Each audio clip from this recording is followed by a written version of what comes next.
서울의 하늘은 늘 그렇듯 복잡한 빛깔로 물들어 있었다. 황혼이 드리운 도시의 실루엣 위로 화려한 불빛들이 하나둘씩 깨어나며 밤의 서막을 알렸다. 그 중에서도 강남의 한 초고층 빌딩 최상층에서 열리는 자선 파티는 오늘 밤 가장 눈부신 별이었다. 수많은 고급 승용차가 줄지어 들어서고 최고급 의상을 차려입은 인사들이 레드카펫 위를 거닐었다. 그들은 모두 대한민국 경제와 사회를 움직이는 거물들이었지만 오늘 밤만큼은 그들조차 조심스러운 시선을 보낼 대상이 있었다. 김소연, 이름 석자가 호명되자 웅성거리던 홀 안에 모든 시선이 일제히 입구로 향했다. 그녀는 짙은 남색 실크 드레스를 입고 있었다. 어깨를 우아하게 드러낸 디자인은 그녀의 가느다란 목선과 곧게 뻗은 쇄골을 강조했고 허리에서부터 부드럽게 흘러내리는 스커트 자락은 그녀의 걸음마다 미묘한 파동을 만들어냈다. 5년 전 그녀의 이름은 절망과 비련의 대명사였다. 하지만 지금 그녀의 눈빛에는 과거의 그림자 대신 차분하면서도 강렬한 불꽃이 타오르고 있었다. 그것은 마치 차가운 강철이 품고 있는 뜨거운 열기와 같았다. 그녀의 옆에는 다니엘 리, 미국에서 온 베일에 쌓인 억만장자가 서 있었다. 그는 키가 크고 다부진 체격에 동양인의 피와 서양인의 세련됨이 절묘하게 섞인 이목구비를 지녔다. 그의 턱선은 날카로웠고 눈빛은 깊이를 알 수 없는 바다와 같았다. 그는 소연의 허리에 손을 얹고 있었는데 그들의 모습은 마치 견고한 요새와도 같았다. 파티에 모인 이들은 두 사람의 등장을 숨죽이며 지켜봤다. 소연의 변화는 너무나도 극적이었고 다니엘 리의 존재는 그 변화에 강력한 배경을 부여했다. 그들의 등장은 단순한 재벌 부부의 참석을 넘어 알 수 없는 긴장감을 파티홀 전체에 드리웠다. 소연은 애써 주변의 시선을 의식하지 않으려는 듯 보였지만 그녀의 시선은 본능적으로 홀 안을 훑었다. 그리고 이내 그녀의 눈동자가 한 지점에 멈춰섰다. 강민준, JM그룹의 CEO이자 그녀의 전 남편이었다. 그는 흰색 수트를 말끔하게 차려입고 주변 사람들과 웃으며 대화하고 있었다. 그의 얼굴에는 여전히 오만함과 여유가 뒤섞여 있었고 5년 전 그녀에게 돌이킬 수 없는 상처를 주었던 그 잔인한 미소는 조금도 변하지 않은 듯 보였다. 소연의 가슴 속에서 차갑게 식어있던 응어리가 다시 뜨겁게 타오르는 것을 느꼈다. 심장은 마치 오랜 시간 잠자던 맹수가 깨어나는 듯이 쿵쿵거렸다. 그녀는 숨을 들이쉬며 감정을 조절했다. 지금은 때가 아니었다. 다니엘은 소연의 미세한 변화를 눈치챈 듯 그녀의 손을 부드럽게 잡아주었다. 괜찮습니까? 소연 씨 너무 긴장할 필요는 없습니다. 당신은 그저 당신의 길을 가면 됩니다. 그의 목소리는 낮고 차분했지만 그 안에는 굳건한 신뢰와 위로가 담겨 있었다. 소연은 다니엘을 올려다보며 희미하게 미소 지었다. 네, 괜찮아요. 다니엘, 그저 잠시 옛날 생각에 잠겼을 뿐이에요. 그녀의 목소리는 평온했지만 그 말 속에는 설명할 수 없는 깊은 의미가 담겨 있었다. 그들은 파티홀 안으로 천천히 걸어 들어갔다. 소연은 일부러 민준이 있는 쪽으로는 시선을 주지 않았다. 그녀는 이제 더 이상 과거의 아픔에 갇혀 지내는 여자가 아니었다. 그녀는 복수심에 눈먼 채 무작정 달려드는 그런 유의 사람이 아니었다. 5년간의 시간 동안 그녀는 철저히 자신을 단련했다. 그녀의 내면은 강철처럼 단단해졌고 그녀의 지성은 날카로운 검처럼 갈고 닦였다. 다니엘리는 그녀에게 단순한 조력자가 아니었다. 그는 그녀의 잠재력을 일깨우고 그녀가 나아가야 할 길을 제시한 스승이자 그녀의 가장 든든한 동반자였다. 민주는 그녀의 등장을 알아차린 듯했다. 그의 대화가 멈칫했고 그의 시선이 소연에게 고정되었다. 그의 눈에는 놀라움과 함께 알 수 없는 경계심이 스쳐 지나갔다. 그는 소연을 아는 듯 모르는 듯 애써 무관심한 표정을 지으려 했지만 그의 굳게 담은 입술과 미세하게 떨리는 눈동자는 그의 내면이 요동치고 있음을 보여주었다. 소연은 그의 시선을 등 뒤로 느끼면서도 전혀 개의치 않는 듯 우아하게 걸음을 옮겼다. 그녀는 마치 완벽하게 준비된 무대 위에 오른 배우 같았다. 모든 동작 하나하나에 의도와 계산이 숨겨져 있었다. 파티는 화려함 속에서 진행되었다. 소연과 다니엘은 각계각층의 인사들과 자연스럽게 대화하며 인맥을 넓혀갔다. 소연은 사업적인 통찰력과 예리한 분석력을 선보이며 상대방의 감탄을 자아냈다. 그녀의 유창한 외국어 실력과 해박한 지식은 그녀가 단순히 아름다운 외모만을 가진 여성이 아니라는 것을 증명했다. 과거의 소연은 그저 민준의 그림자 속에 가려진 수동적인 아내였을 뿐이었다. 하지만 지금 그녀는 스스로 빛을 내는 존재였다. 그녀의 대화 속에는 결코 감춰지지 않는 강인함과 자신감이 묻어 있었다. 민주는 멀리서 그들을 지켜보고 있었다. 특히 다니엘 리의 존재는 그에게 불안감을 안겨주었다. 다니엘 리는 최근 몇 년간 아시아 시장에서 신흥 강자로 떠오른 인물이었다. 그의 자산 규모는 추정조차 어려웠고 그의 사업 수완은 전설적이었다. 그런 인물이 소연의 옆을 지키고 있다는 것은 민준에게 단순한 우연 이상의 의미로 다가왔다. 그는 소연이 변했을 것이라고는 상상조차 하지 못했다. 그에게 소연은 여전히 나약하고 쉽게 버려질 수 있는 존재였다. 하지만 눈앞의 소연은 그의 모든 예상을 뒤엎고 있었다. 그녀의 차분하고 냉철한 모습은 민준의 오만함에 균열을 일으키기 시작했다.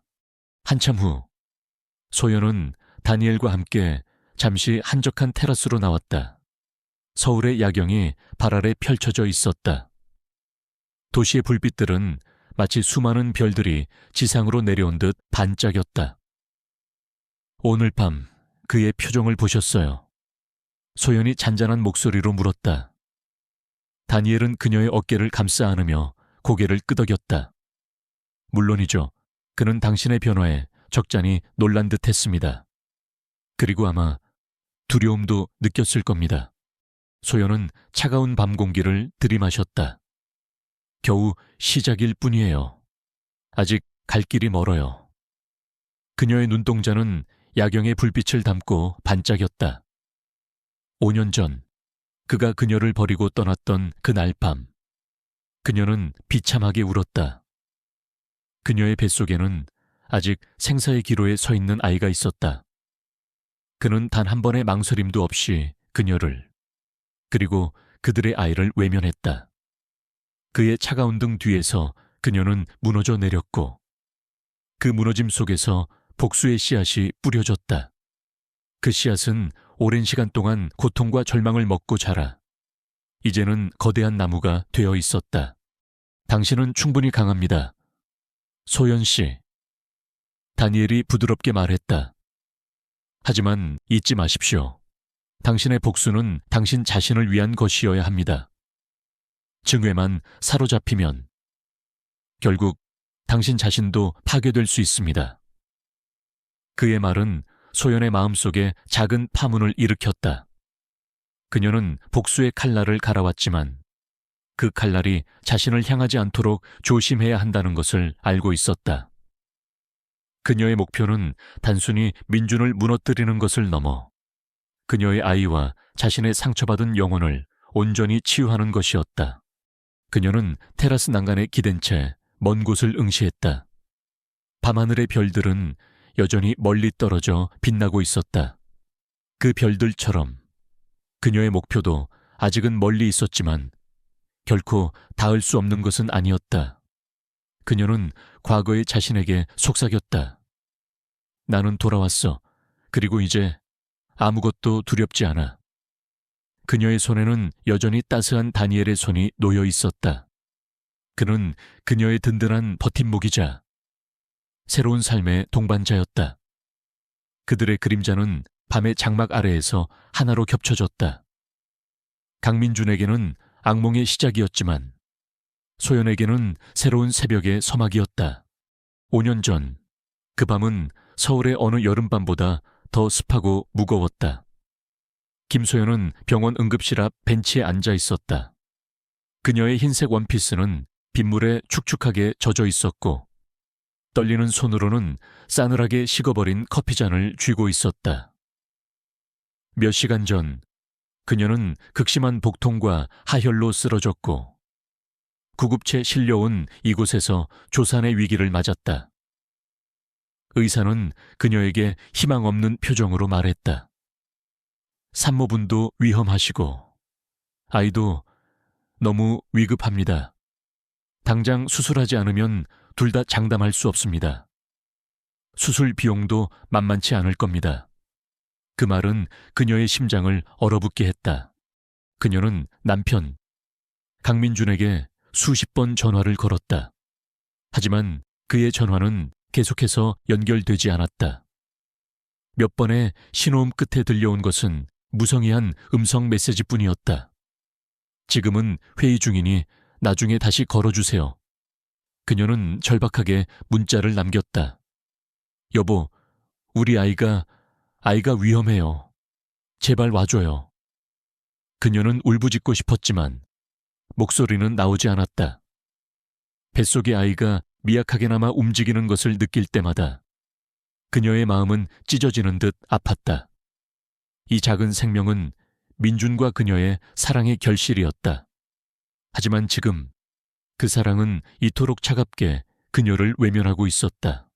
새벽녘이 되어서야 민준의 비서에게서 연락이 왔다. 회장님께서는 중요한 미팅 때문에 전화를 받으실 수 없으셨습니다. 부인께서는 괜찮으신지? 병원비는 저희가 처리해드리겠습니다. 비서의 사무적인 목소리는 그녀의 심장을 빗으로 꿰뚫었다. 병원비라는 단어는 그녀가 겪고 있는 절망과 고통 앞에서 너무나도 공허하게 울렸다. 그녀는 돈이 아니라 그의 존재가 필요했다. 그녀와 아이에게는 그의 지지와 사랑이 절실했다. 하지만 그는 그 모든 것을 돈으로, 그것도 비서를 통해 해결하려 했다. 그것은 그가 그녀를, 그리고 그들의 아이를 어떻게 생각하는지를 명확히 보여주는 잔인한 방식이었다. 결국 그녀는 홀로 수술 동의서에 서명했다. 펜을 든 손은 너무나 떨려서 글씨를 제대로 쓸 수 없었다. 수술실로 향하는 침대에 누워 천장을 바라보며 그녀는 흐느꼈다. 아이에게 미안했고 자신을 이토록 무력하게 만든 현실이 원망스러웠다.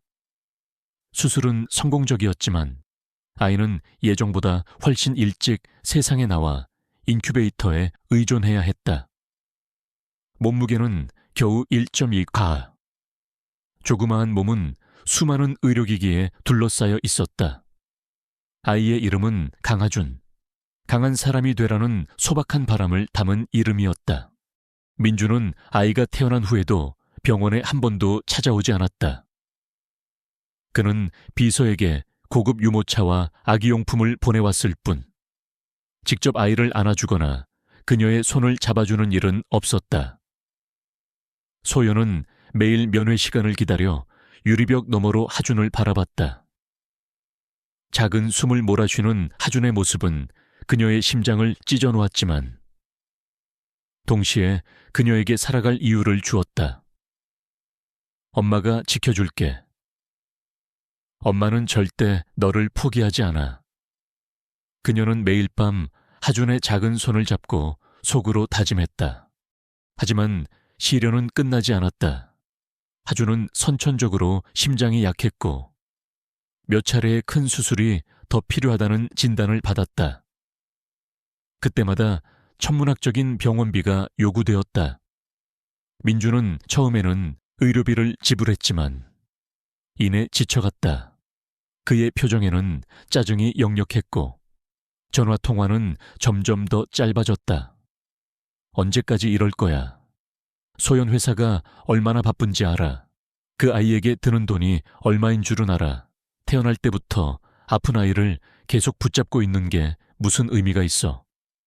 차라리 포기하는 게 좋지 않겠어. 그의 목소리는 차갑고 냉정했다. 그 순간 소연의 세상은 산산조각났다.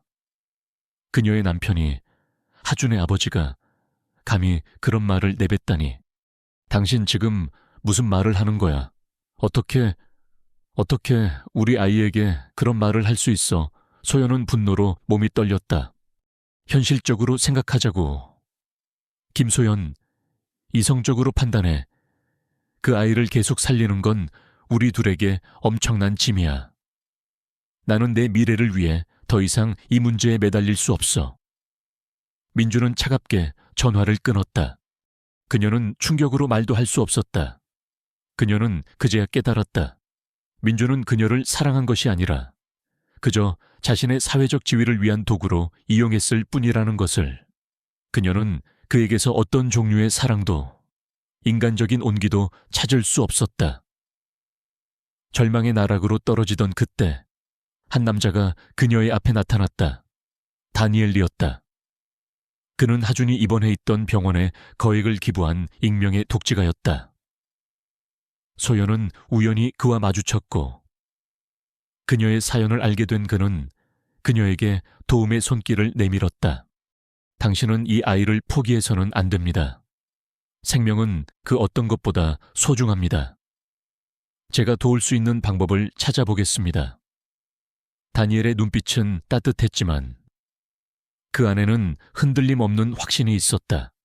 그는 단순히 돈을 제공한 것이 아니었다. 그는 그녀에게 희망을 주었고 절망 속에서 헤매던 그녀의 손을 잡아주었다. 그는 하준의 치료를 위해 세계 최고의 의료진을 수소문했고 모든 비용을 지원했다. 그의 도움으로 하준은 기적적으로 고비를 넘겼고 점차 건강을 회복하기 시작했다. 다니엘은 소연에게 새로운 삶의 기회를 주었다. 그는 그녀의 숨겨진 재능을 알아보았고 그녀가 잠재력을 펼칠 수 있도록 모든 지원을 아끼지 않았다. 그는 그녀에게 경제학, 경영학, 심리학 등 다양한 분야의 지식을 가르쳤다. 그는 그녀를 세계 각지의 사업 현장으로 데려가 실무 경험을 쌓게 했다. 소연은 다니엘의 지도 아래에서 놀라운 속도로 성장했다. 그녀는 점차 과거에 나약하고 수동적인 자신을 벗어던지고 강하고 독립적인 여성으로 거듭났다. 그녀의 지성은 날카로워졌고 그녀의 판단력은 정확해졌다. 그녀는 강민준이 결코 상상하지 못했을 만큼 강력한 존재로 변모했다. 어느 비 오는 밤, 하준이 잠든 침대 곁에 앉아 소연은 눈물을 흘렸다. 이제는 고통의 눈물이 아닌 감사와 결의의 눈물이었다. 그녀는 하준의 작은 손을 잡고 맹세했다. 아들아, 엄마는 널 버린 사람을 절대 용서하지 않을 거야.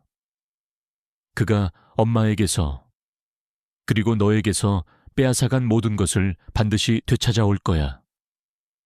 그리고 그에게 합당한 대가를 치르게 할 거야. 그녀의 목소리는 비장했고 그 말 속에는 복수를 향한 뜨거운 열망이 담겨 있었다. 그녀는 다니엘에게 모든 것을 털어놓았다. 자신의 과거의 아픔, 그리고 복수를 향한 갈증을. 다니엘은 그녀의 이야기를 묵묵히 들었다. 그리고는 그녀의 손을 잡으며 말했다. 당신의 고통을 이해합니다. 소연 씨, 복수는 때로 필요한 과정입니다. 하지만 복수 그 자체가 목적이 되어서는 안 됩니다. 그것은 당신이 새로운 삶으로 나아가기 위한 하나의 디딤돌이 되어야 합니다. 저는 당신의 옆에 서겠습니다. 당신이 원하는 모든 것을 이룰 수 있도록. 그의 지지와 이해는 소연에게 큰 위로가 되었다. 그녀는 더 이상 혼자가 아니었다. 그녀에게는 하준이 있었고 다니엘이 있었다. 그녀는 거울을 바라봤다. 거울 속에는 더 이상 눈물과 절망에 잠긴 여인이 없었다. 대신 차분하면서도 결의에 찬 눈빛을 가진 강인한 여인이 서 있었다. 그녀의 긴 머리는 단정하게 묶여 있었고 얼굴에는 오랜 시간 동안 단련된 지혜와 용기가 깃들어 있었다. 그녀는 강민준에게 돌아가야 했다. 5년 전 그가 그녀를 내팽개쳤던 바로 그 서울로. 그가 그녀에게서 모든 것을 앗아갔던 그 장소에서. 그녀는 모든 것을 되찾아올 것이었다. 그녀의 복수는 단순히 그를 파멸시키는 것을 넘어 그녀 자신의 상처를 치유하고 그녀의 아이에게 자랑스러운 엄마가 되는 과정이 될 것이었다. 그녀의 심장 속에서 차가운 복수의 불꽃이 더욱 뜨겁게 타올랐다. 서울의 중심부, 여의도에 위치한 JM그룹 본사는 강민준의 오만함처럼 높이 솟아 있었다. 통유리로 된 외벽은 하늘을 담아내며 번쩍였지만 그 안에서 벌어지는 일들은 언제나 어둡고 은밀했다. 김소연은 이 건물을 수없이 드나들었던 과거를 떠올렸다. 그 시절의 그녀는 그저 남편의 성공을 응원하는 그림자 같은 존재였을 뿐이었다. 하지만 이제 그녀는 이 견고해 보이는 성벽에 균열을 내기 위해 돌아왔다. 그녀의 심장 박동은 차분했고 눈빛은 냉철했다.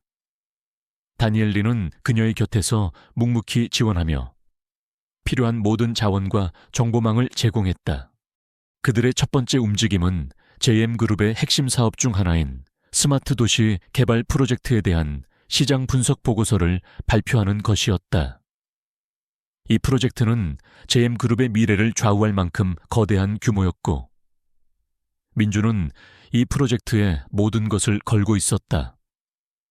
소연과 다니엘이 설립한 투자 자문 회사 페더릭스 파트너스는 이 보고서를 통해 프로젝트의 잠재적 위험성과 재정적 불투명성을 신랄하게 지적했다. 보고서의 내용은 치밀했고 데이터는 완벽했다.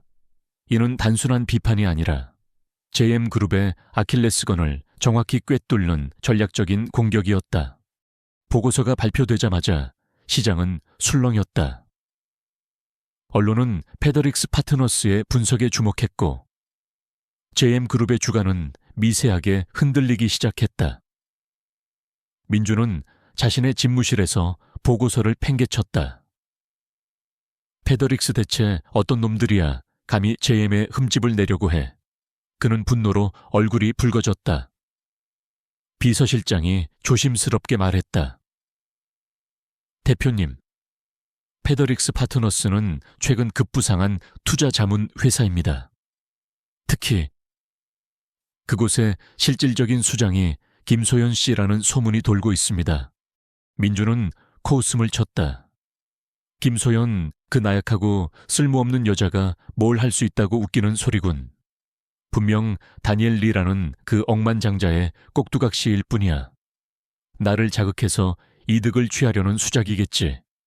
그는 소연을 여전히 과거의 시선으로 평가절하했다. 그의 오만함은 그녀의 잠재력을 전혀 알아보지 못하게 만들었다. 그러나 그의 내면에는 이미 불안의 그림자가 드리우기 시작했다. 소연의 등장은 그에게 과거의 불쾌한 기억을 상기시키는 불청객이었고 그녀가 다니엘리와 함께 나타났다는 사실은 그에게 알 수 없는 위협으로 다가왔다. 며칠 후 JM그룹은 스마트 도시 개발 프로젝트의 투자 유치를 위한 대규모 설명회를 개최했다. 수많은 국내외 투자자들이 모인 자리였다. 민주는 자신감 넘치는 표정으로 연단에 서서 프로젝트의 비전을 설명했다. 하지만 그 순간 홀의 문이 열리고 김소연과 다니엘리가 함께 입장했다. 소연은 어제보다 더욱 세련되고 당당한 모습이었다. 그녀의 등장에 민준의 목소리가 순간 멈칫했다. 홀 안의 모든 시선은 다시 그들에게 집중되었다. 소연은 민준을 향해 옅은 미소를 지었다. 그것은 조롱과 경멸이 섞인 민준이 한 번도 보지 못했던 종류의 미소였다. 그녀는 맨 앞자리에 앉아 민준의 발표를 경청했다. 그녀의 눈빛은 마치 모든 허점을 꿰뚫어 보는 듯 날카로웠다. 발표가 끝나고 질의응답 시간이 되자 소연은 조용히 손을 들었다. 사회자는 그녀에게 마이크를 넘겼다. 페디오릭스 파트너스의 김소연입니다. 그녀의 목소리는 차분하고 명료했지만 홀 안에 울려 퍼지는 순간 팽팽한 긴장감이 감돌았다. 대표님, 저희가 분석한 보고서에 따르면 이 프로젝트의 환경 영향 평가와 관련하여 몇 가지 중대한 간과가 있는 것으로 보입니다. 특히 토양 오염 문제와 관련해서는 명확한 해결책이 제시되지 않았습니다. 이에 대해 어떤 답변을 해주실 수 있으신가요? 민준의 얼굴이 굳어졌다.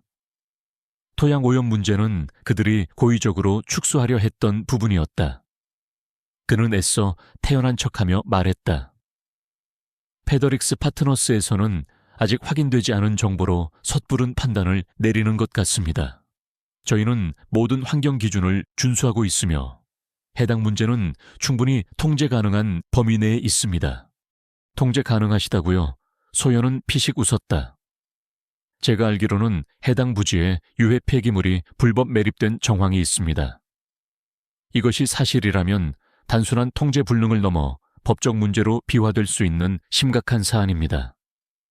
JM그룹은 이 사실을 알고 계셨습니까? 아니면 의도적으로 숨기려 하셨습니까? 소연의 질문은 정확했고 핵심을 찔렀다. 그녀의 질문이 던져지자 호라는 술렁거렸다. 투자자들의 얼굴에는 의구심이 떠올랐다. 민주는 당황한 기색을 감추지 못했다. 그건 전혀 사실 무근입니다. 대체 어디서 그런 터무니없는 정보를 들으신 겁니까? 그는 애써 소연의 질문을 회피하려 했다. 정보의 출처는 중요하지 않습니다. 중요한 것은 사실 여부겠지요. 소연은 냉정하게 반박했다.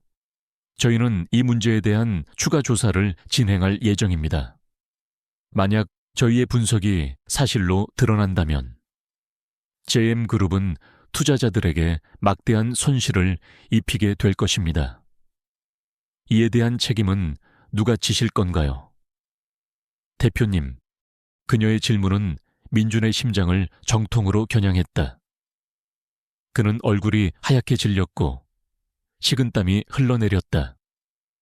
이 상황은 그가 예상했던 범위를 완전히 벗어났다. 그는 소연이 이토록 대담하고 논리적인 공격을 해올 것이라고는 상상조차 하지 못했다. 그는 그녀를 그저 자신에게 앙심을 품은 전 부인 정도로 치부했지만 그녀는 이제 그의 사업을 위협하는 강력한 적수로 돌아온 것이었다. 설명회는 소연의 질문 하나로 아수라장이 되었다. 투자자들은 삼삼오오 모여 수군거렸고 몇몇은 민준에게 직접 질문을 던지기 시작했다. 민준은 급히 설명회를 마무리하려 했지만 이미 상황은 통제 불능이었다. 소연은 미소를 지으며 일어섰다. 그녀는 다니엘과 함께 홀을 빠져나갔다. 그녀의 등 뒤로 민준의 분노에 찬 시선이 꽂혔지만 그녀는 더 이상 그 시선에 아파하지 않았다. 오히려 그 시선을 즐기는 듯했다. 설명회 이후 언론은 소연의 날카로운 질문과 JM그룹의 모호한 답변을 대서특필했다. 페더릭스 파트너스는 단숨에 유명세를 얻었고 소연의 이름은 투자업계에서 무시할 수 없는 존재로 각인되었다. JM그룹의 주가는 더욱 하락했고 스마트 도시개발 프로젝트에 대한 투자 심리는 급격히 위축되었다. 민주는 집무실에서 보고서를 읽으며 이를 갈았다. 젠장, 김소연, 그 여자가 정말 이렇게까지 할 줄이야. 그는 책상을 주먹으로 내리쳤다. 당장 그 여자의 뒤를 캐 다니엘 리와 무슨 관계인지, 그 회사가 뭘 하려는 건지 전부 알아내. 그는 소연을 감정적으로만 대처하는 전 부인으로 치부했지만 소연은 이미 냉철한 사업가의 면모를 갖추고 있었다. 그녀의 모든 행동은 철저히 계산된 것이었고 그녀의 목표는 단순히 민준을 괴롭히는 것을 넘어 JM그룹의 핵심을 흔드는 것이었다. 그녀는 민준의 약점을 정확히 알고 있었고 그것을 활용하는 데 주저함이 없었다. 밤늦게 소연은 다니엘과 함께 아늑한 레스토랑에서 저녁 식사를 했다. 그녀의 얼굴에는 만족스러운 미소가 떠올랐다. 첫 단추는 잘 꿰어진 것 같네요. 그녀가 말했다. 그렇습니다. 그는 당신을 과소평가했지만 이제는 그의 오만함이 그의 발목을 잡을 겁니다. 다니엘은 따뜻한 차를 그녀의 잔에 따라주었다. 하지만 그는 쉽게 물러서지 않을 겁니다. 앞으로 더 거센 방역이 있을 겁니다. 알아요. 소연의 눈빛이 깊어졌다. 저는 그를 너무나도 잘 알아요. 그는 자신이 가진 것을 절대 놓지 않으려 할 겁니다. 하지만 저 또한 마찬가지예요. 제가 그에게서 빼앗긴 것을 되찾을 때까지 절대 멈추지 않을 겁니다. 그녀의 목소리는 조용했지만 그 안에는 강철 같은 결의가 담겨 있었다. 그녀의 복수는 단순한 감정 싸움이 아니었다. 그것은 치밀한 전략과 냉철한 판단이 필요한 비즈니스 전쟁이었다. 그녀는 자신의 고통을 원동력 삼아 민준이 쌓아올린 모든 것을 무너뜨릴 준비를 마쳤다. 그녀는 더 이상 과거의 희생자가 아니었다. 그녀는 이제 사냥꾼이었다. 그리고 그녀의 사냥감은 강민준, 바로 그 남자였다. JM그룹의 스마트 도시 개발 프로젝트는 소연의 폭로 이후 심각한 위기에 직면했다. 투자자들의 신뢰는 바닥으로 떨어졌고 언론은 연일 토양 오염 문제와 JM그룹의 비도덕적인 행태를 비난하는 기사를 쏟아냈다. 강민준은 자신의 집무실에서 분노에 찬 얼굴로 신문들을 구겨 던졌다. 그의 눈은 충혈되어 있었고 핏줄이 선명하게 드러났다. 대체 누가 이런 정보를 김소연에게 넘긴 거야? 내부 소행이야. 당장 모든 직원들의 동선을 확인해. 특히 그 프로젝트 관련자들. 한 명도 빠짐없이 감시해. 그의 목소리는 으르렁거리는 짐승 같았다. 그는 자신이 쌓아 올린 견고한 제국이 소연이라는 한 여자에 의해 흔들리고 있다는 사실을 도저히 받아들일 수 없었다. 그의 오만함은 소연의 능력을 인정하기보다 배신자를 색출하는데 혈안이 되게 만들었다. 소연은 민준의 이런 반응을 예상하고 있었다. 그녀는 이미 JM그룹 내부의 복잡한 인간관계를 파악하고 있었고 민준의 독선적인 경영 방식이 많은 이들의 불만을 사고 있다는 것을 알고 있었다. 그녀는 다니엘과 함께 JM그룹의 내부 정보망을 파고들기 시작했다. 그들은 과거 민준에게 이용당하거나 버림받았던 인물들, 혹은 그의 비리에 염증을 느끼는 내부 고발자들을 물색했다. 그녀의 첫 번째 접촉 대상은 JM그룹의 재무팀장이었던 박 팀장이었다. 박 팀장은 민준의 지시로 불법적인 자금 세탁에 연루되었고 그 죄를 모두 뒤집었을 위기에 처해 있었다. 그는 가족을 지키기 위해 고뇌하고 있었지만 민준에게 벗어날 방법을 찾지 못하고 있었다. 소연은 그에게 익명으로 연락을 취했다. 그녀는 박 팀장에게 그가 가진 모든 증거를 넘겨준다면 그가 무사히 이 상황에서 벗어날 수 있도록 돕겠다고 제안했다. 박 팀장은 처음에는 소연을 믿지 않았다. 그는 민준의 잔혹성을 누구보다 잘 알고 있었다. 하지만 소연은 그에게 확고한 신뢰를 주었다. 그녀는 그가 가진 문제의 핵심을 정확히 꿰뚫었고 해결책까지 제시했다. 강민준 대표는 당신을 버릴 겁니다. 박 팀장님. 그에게 당신은 그저 문제를 해결하기 위한 도구일 뿐이에요. 하지만 저는 다릅니다. 저는 당신의 용기에 보상할 준비가 되어 있습니다. 소연의 목소리는 차분했지만 그 안에는 흔들림 없는 강단이 있었다. 결국 박 팀장은 그녀의 제안을 받아들였다. 그는 자신이 그동안 모아왔던 강민준의 비자금 내역, 불법 로비 증거, 그리고 해외 페이퍼 컴퍼니를 통한 자산 은닉 자료들을 소연에게 넘겨주었다. 자료의 양은 방대했고 그 내용 하나하나는 민준의 도덕적 타락과 범죄 행위를 명확히 보여주는 것이었다. 소연의 손에 들어온 이 증거들은 JM그룹을 파멸로 이끌 강력한 무기가 될 것이었다. 민준은 이 모든 사실을 까맣게 모르고 있었다.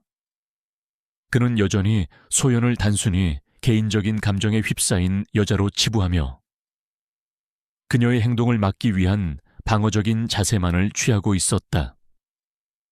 그는 소연의 회사를 대상으로 명예훼손 소송을 제기하고 언론에 소연이 JM그룹을 음해하려는 악의적인 목적을 가지고 있다는 내용의 보도자료를 뿌렸다.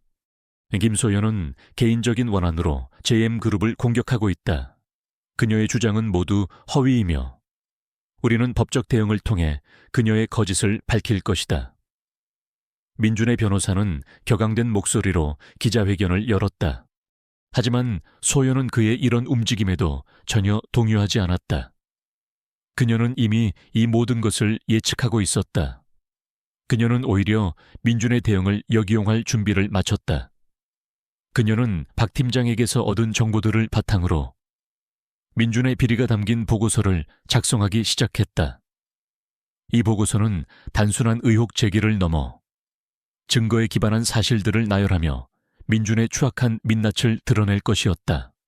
다니엘은 소연의 옆에서 그녀의 계획을 지지하고 보완했다.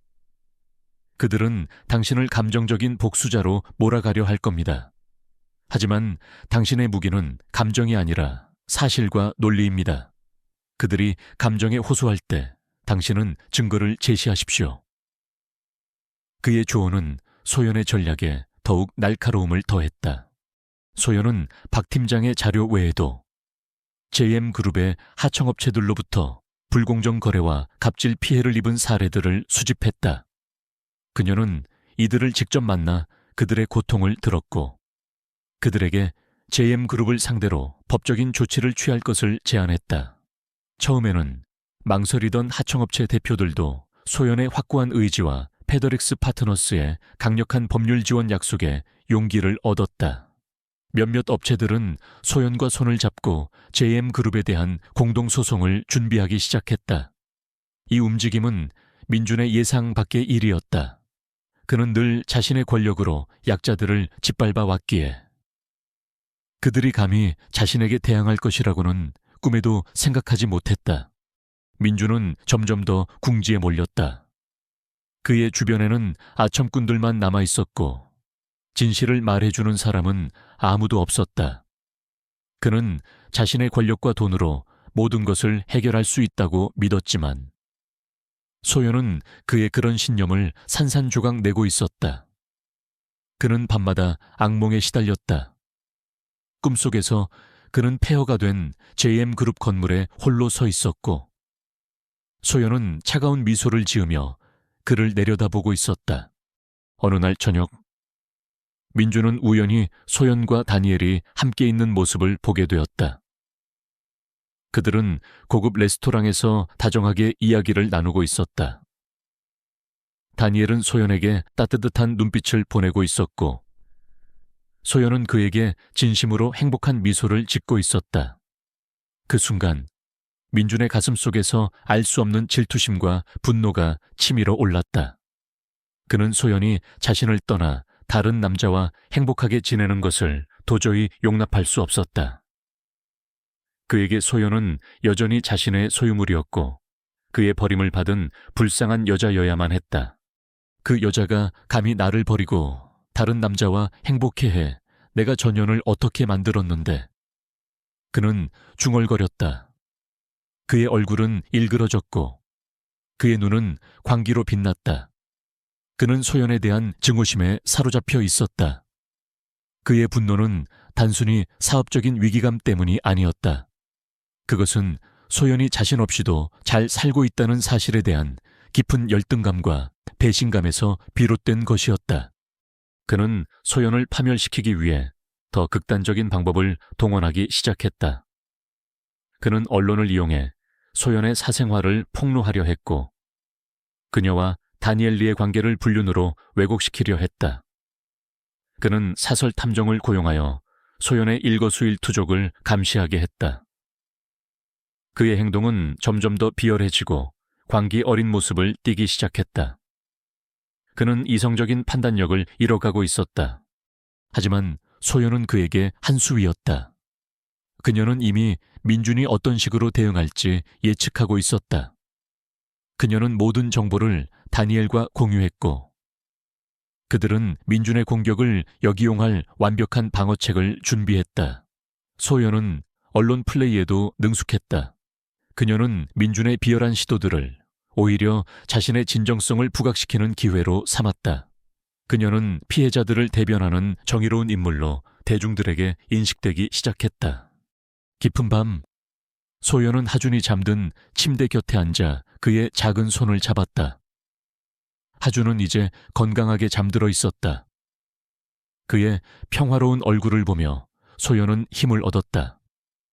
그녀의 복수는 개인적인 감정을 넘어선 것이었다. 그것은 약한 자들을 보호하고 정의를 구현하는 싸움이었다. 그녀는 민준이 저지른 모든 부조리를 세상에 드러내고 그에게 합당한 대가를 치르게 할 것이었다. 그녀의 마음속에서는 차가운 복수심과 함께 따뜻한 정의감이 함께 타오르고 있었다. 다음 단계는 민준의 제국을 직접적으로 강타하는 것이었다. 강민준은 마치 거대한 거미줄에 걸린 거미처럼 발버둥 쳤다. 김소연이 던진 토양 오염 문제, 내부 고발자의 증언, 그리고 하청업체들의 집단 소송은 JM그룹의 기반을 뿌리째 흔들고 있었다. 그의 명성은 땅에 떨어졌고 투자자들은 하나둘씩 등을 돌렸다. 하지만 민준의 오만함은 여전히 그를 사로잡고 있었다. 그는 이 모든 것이 소연의 개인적인 복수심에서 비롯된 작은 소동에 불과하다고 애써 치부하며 자신의 권력으로 모든 것을 덮을 수 있다고 믿었다. 하지만 소연은 그가 상상하지 못한 더욱 치명적인 일격을 준비하고 있었다. 그녀의 다음 목표는 JM그룹의 핵심 동력인 자금줄을 끊는 것이었다. 그녀는 박 팀장에게서 얻은 비자금 내역과 불법적인 해외 자산 은닉 자료를 바탕으로 JM그룹의 재정 건전성에 대한 의혹을 제기하는 심층 보고서를 작성했다. 이 보고서는 단순한 의혹 제기를 넘어 국제금융시장의 흐름과 연관된 복잡한 자금 세탁 구조를 명확히 파헤쳤다. 소연은 이 보고서를 미국의 저명한 경제 저널에 익명으로 제보했다. 동시에 그녀는 다니엘 리의 인맥을 활용하여 국제적인 금융조사 기관들이 JM그룹의 수상한 자금 흐름을 주시하도록 만들었다. 며칠 후 보고서가 대서특필되자 파장은 상상 이상이었다. 뉴욕 증시에서 JM그룹의 주가는 폭락했고 한국 증시에도 곧바로 영향을 미쳐 거래가 일시 중단되는 사태까지 발생했다. JM그룹 불법 자금 세탁 의혹으로 휘청, 강민준 대표 검은 돈의 그림자, 스마트 도시 프로젝트, 국제적 망신과 같은 자극적인 헤드라인들이 모든 언론을 도배했다.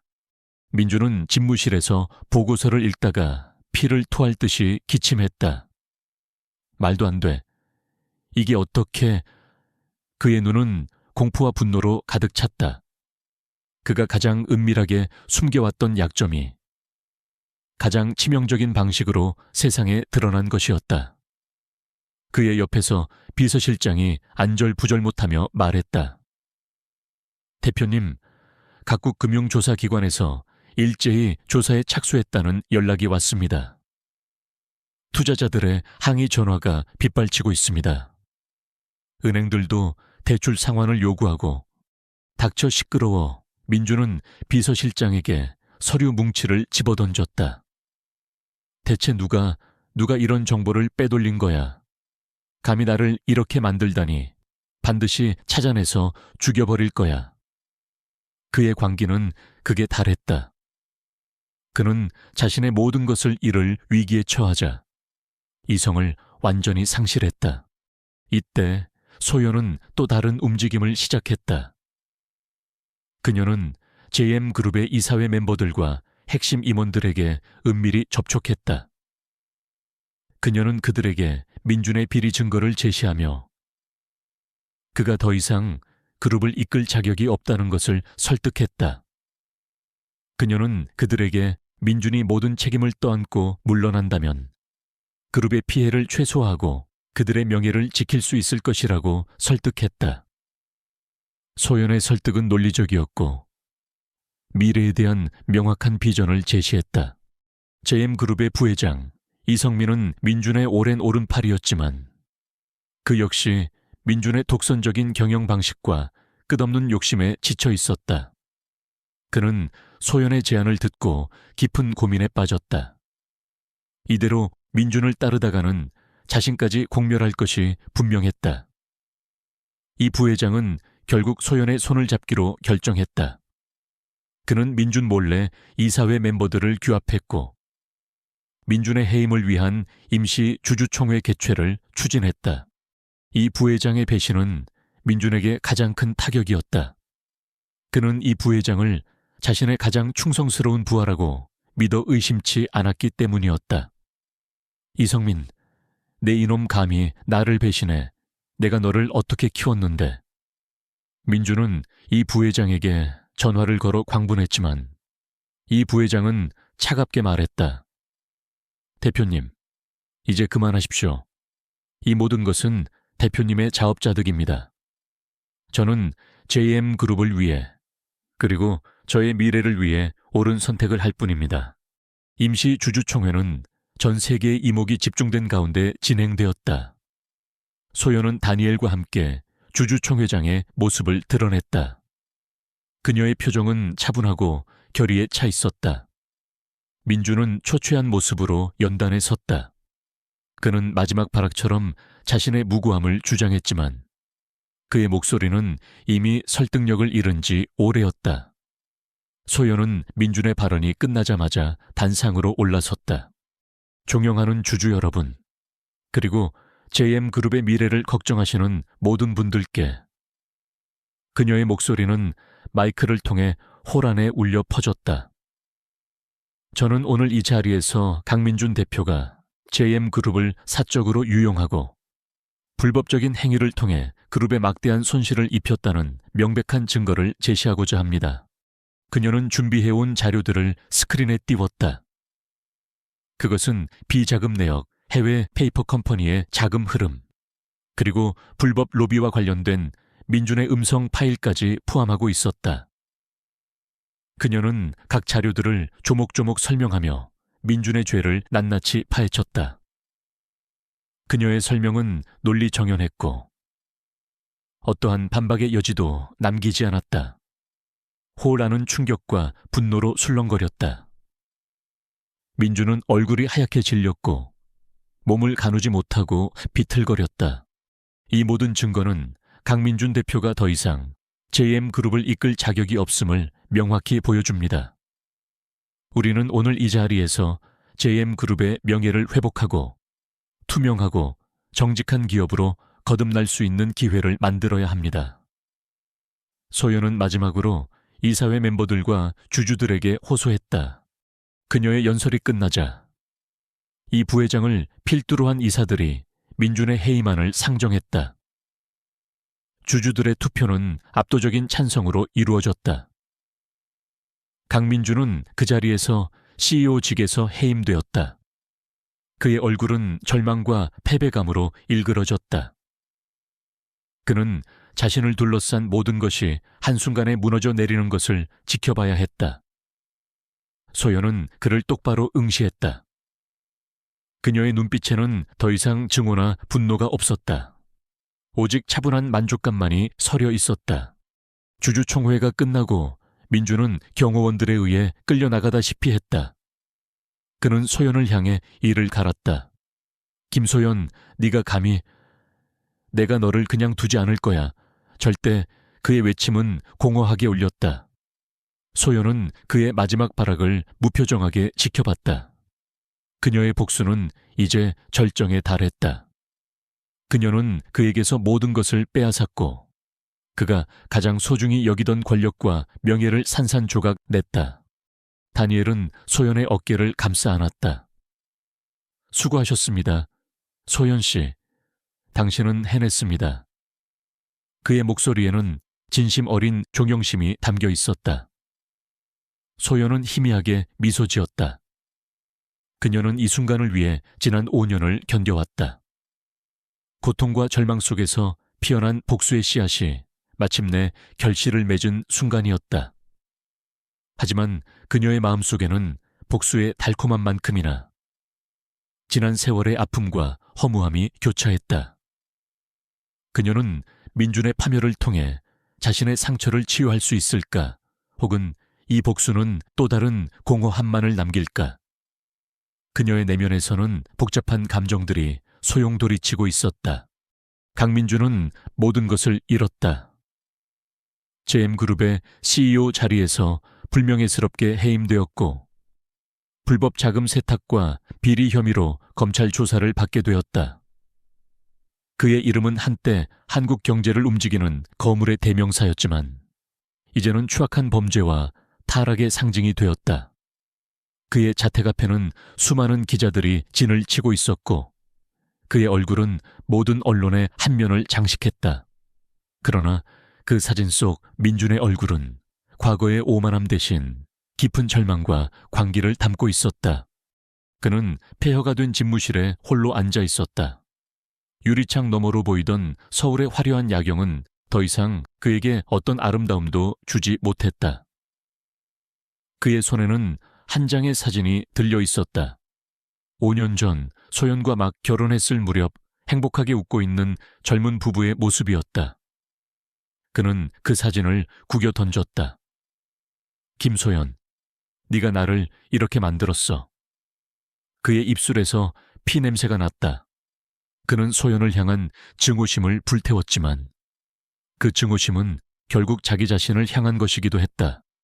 민주는 지난 세월을 되짚어 봤다. 그는 어릴 적부터 성공만을 쫓았다. 돈과 권력이 행복의 전부라고 믿었다. 소연과의 결혼도 그에게는 사업적인 발판이자 완벽한 가정을 위한 도구에 불과했다.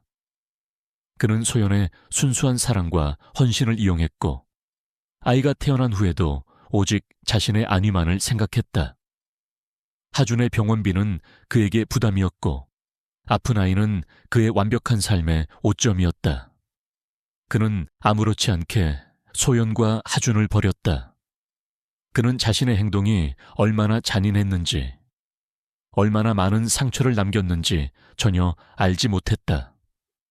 아니, 알려고 하지 않았다. 그는 모든 것을 잃은 후에야 비로소 자신이 얼마나 공허한 삶을 살아왔는지 깨달았다. 그에게는 진정한 친구도 믿을 만한 동료도 없었다. 그의 주변에는 오직 그의 돈과 권력을 탐하는 자들 뿐이었다. 이 부회장마저 그를 배신했다.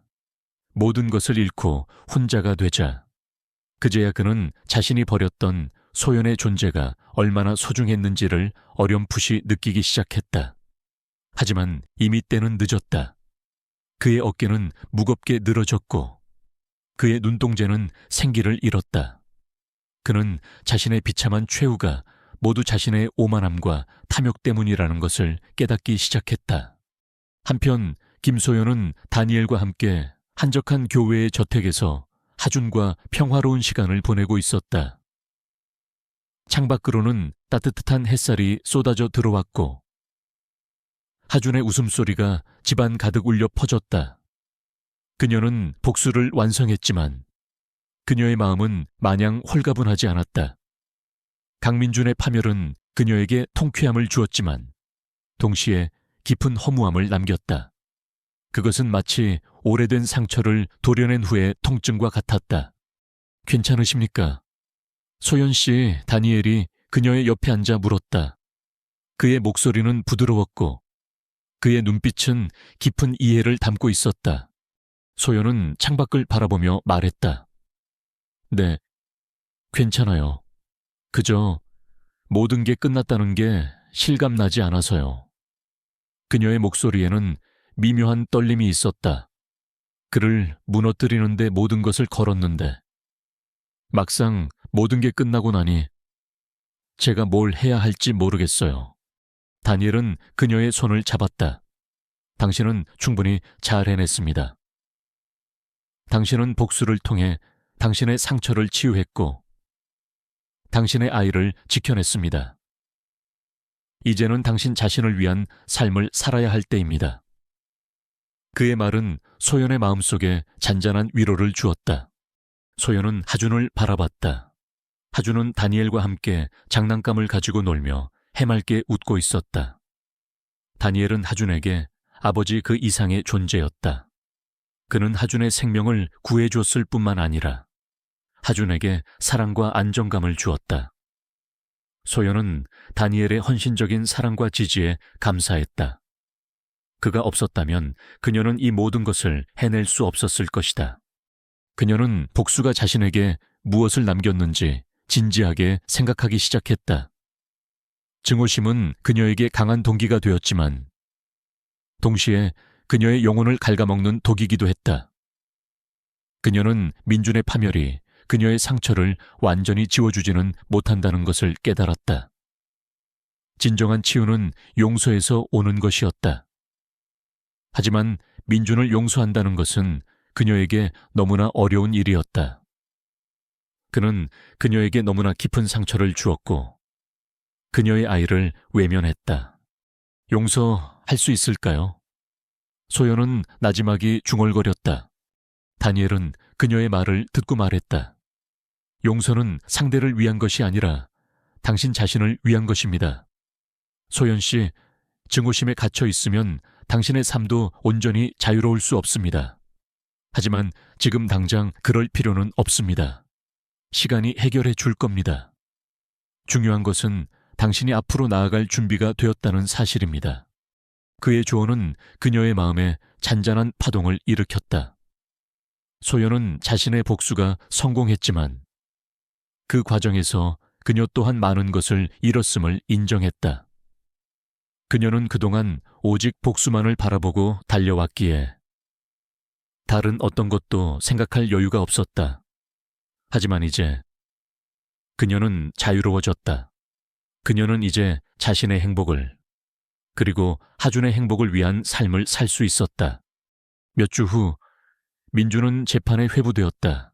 그는 모든 혐의를 인정했고 법정에서는 더 이상 과거의 오만함이나 위세가 느껴지지 않았다. 그의 얼굴에는 깊은 후회와 체념이 서려 있었다.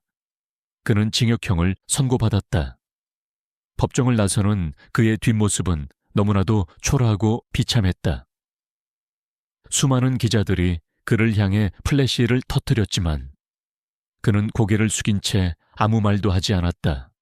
소연은 재판에 참석하지 않았다. 그녀는 민준의 최후를 직접 지켜보고 싶지 않았다. 그녀는 이미 그에게서 모든 것을 빼앗았다. 더 이상 그에게서 얻을 것은 없었다. 그녀는 그날 하준과 함께 공원에서 시간을 보냈다. 하준은 잔디밭을 뛰어다니며 밝게 웃었다. 그 웃음소리는 소연의 마음속 깊은 곳에 남아있던 응어리를 조금씩 녹여주는 듯했다. 그녀는 민준을 용서할 수 있을지는 알 수 없었다. 하지만 그녀는 더 이상 그를 미워하는데 자신의 에너지를 낭비하고 싶지 않았다. 그녀는 과거의 그림자에서 벗어나 새로운 삶을 살기로 결심했다. 그녀는 복수가 가져다 준 허무함을 인정하고 그 허무함을 새로운 희망으로 채워나가기로 했다. 그녀는 하준과 다니엘과 함께 만들어갈 미래를 기대하기 시작했다. 그녀의 내면에는 여전히 아픔이 남아 있었지만 그 아픔을 통해 그녀는 더욱 강해졌고 더욱 현명해졌다. 그녀의 삶은 이제 새로운 장을 맞이할 준비가 되어 있었다. 강민준이 몰락한 후 서울의 공기는 묘하게 달라졌다. JM그룹은 새로운 경영진과 함께 구조조정을 시작했고 그들의 불법 행위는 철저히 조사되었다.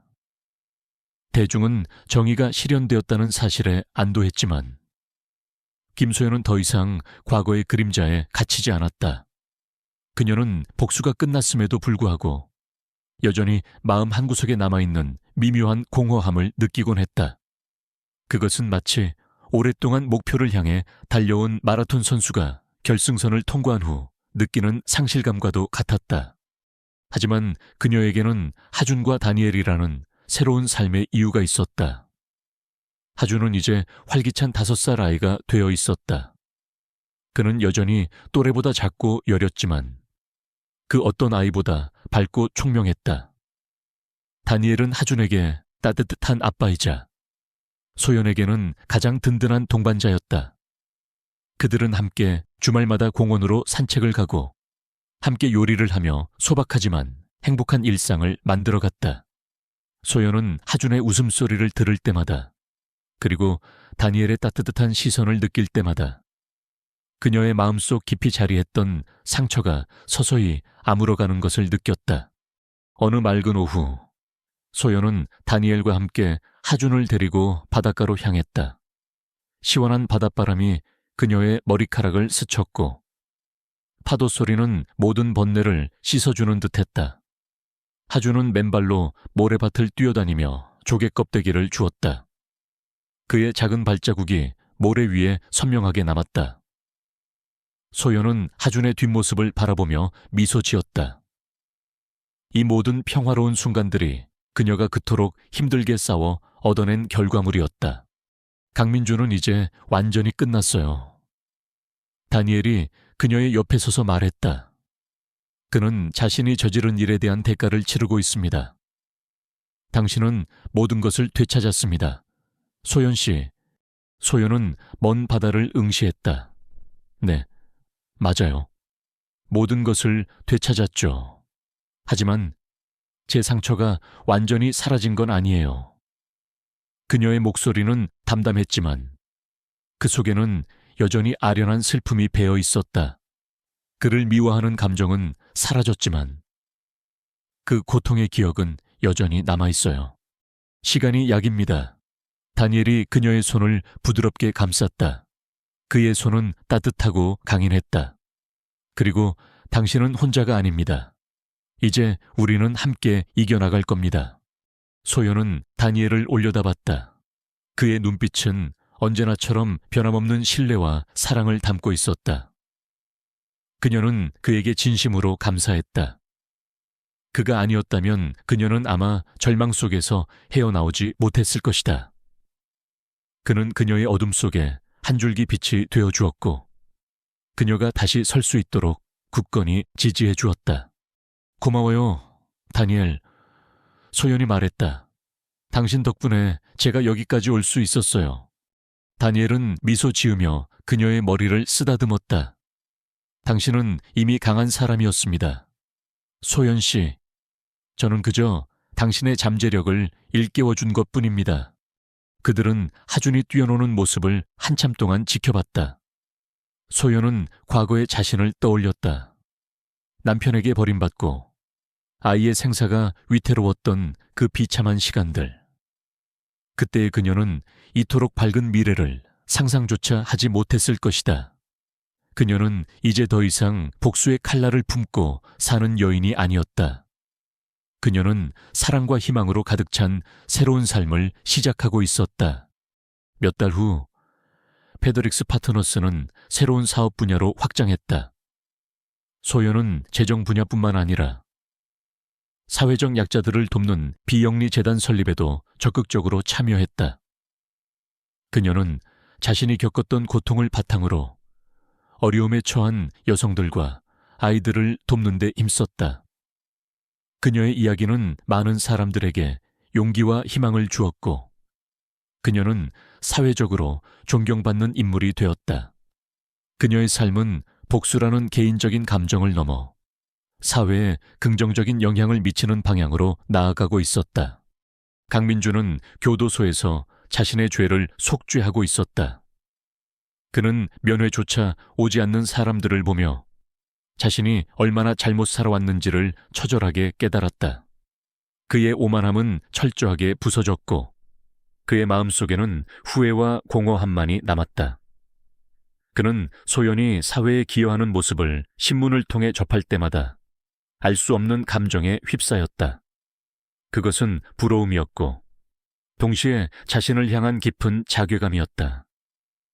그는 소연이 자신을 용서하지 않을 것이라는 것을 잘 알고 있었다. 그리고 그는 그럴 자격이 없다는 것을 인정했다. 소연은 더 이상 민준을 미워하지 않았다. 증오심은 그녀의 마음속에서 완전히 사라졌다. 그것은 더 이상 그녀의 삶을 지배하지 못했다. 그녀는 용서라는 이름의 평화를 찾았다. 그것은 민준을 위한 용서가 아니라 자기 자신을 위한 용서였다. 그녀는 과거의 상처에서 완전히 벗어나 자유로워졌다. 시간이 흘러 하준은 건강하고 밝은 소년으로 자랐다. 그는 다니엘과 소연의 사랑을 듬뿍 받으며 성장했다. 소연은 강한 엄마이자 현명한 사업가였으며 따뜻한 사회운동가였다.